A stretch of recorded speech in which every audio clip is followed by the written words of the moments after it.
All right, guys, so this is a really popular topic, and I was really hoping to have some clarity on the easiest, quickest way to test one of these sensors that tells you the restriction in your diesel particulate filter.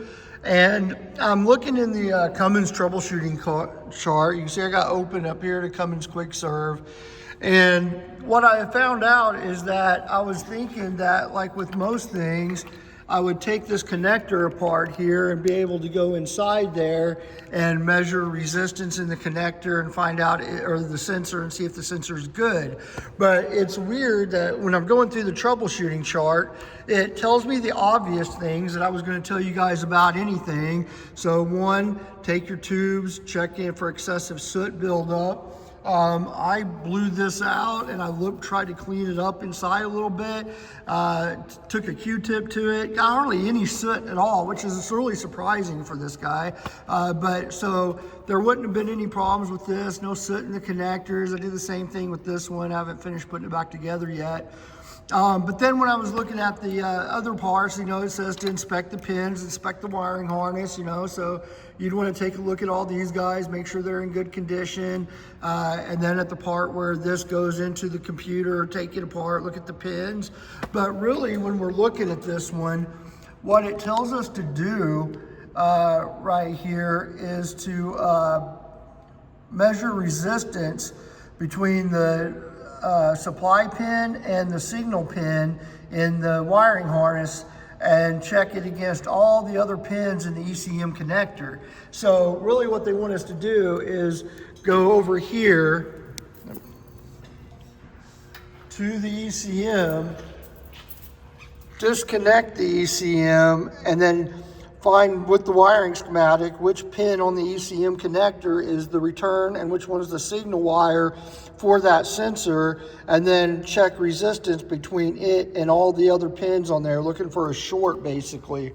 And then it tells us right here that we want to see if resistance is less than 100 ohms, then it tells us that means we have a malfunctioning OEM wiring harness. And then if you scroll down a little bit further though, I was expecting, okay, but how do I check the sensor itself? Well, that's where it gets kind of weird, because down here at the bottom, you got the after treatment DPF differential pressure sensor is malfunctioning. And basically it says to replace it if all the other stuff you have done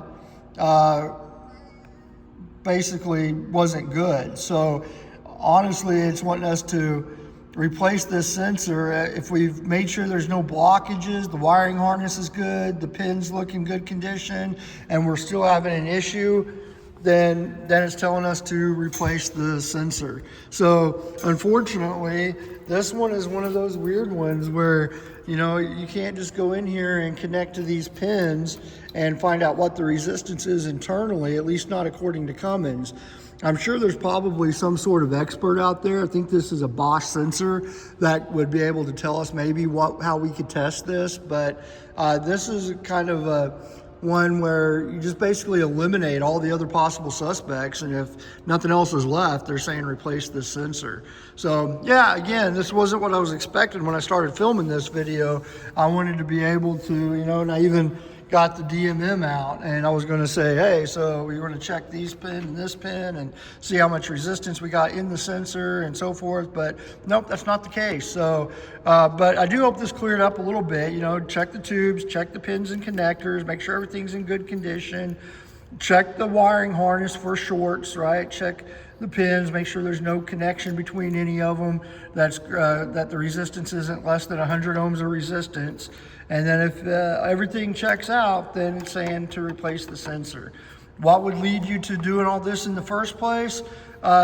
Basically, what I found this information was I did a troubleshooting. So what I did is I went in, let me show you guys, into Cummins Quick Serve, went into the fault code troubleshooting manual right here, which opened this guy up. I did a quick search for DPF sensor, and then I kind of scrolled down a little bit and found some of the fault codes right here for differential pressure being erratic, abnormal, intermittent, and I clicked on these and the troubleshooting chart was the same on basically all of them, and that's the stuff that we just talked about. If you didn't have a fault code, something else that might lead you to the sensor potentially being an issue without a fault code would be like excessive regen times, regenning a lot, a bunch of different issues. But if you try to do a regen, it runs the regen, but it gets really hot, but it's not reducing what they say the soot level is. You could have plugged up tubes, you could have a damaged sensor, and that could lead you kind of into that same troubleshooting category and area. But I hope this cleared up a little bit of the troubleshooting that you might have to do with these DPF sensors. If you have any specific questions that I didn't cover, if I know the answer to it, I will answer it. Just ask in the comments. But yeah, so basically, sensor is bad via process of elimination. Thanks.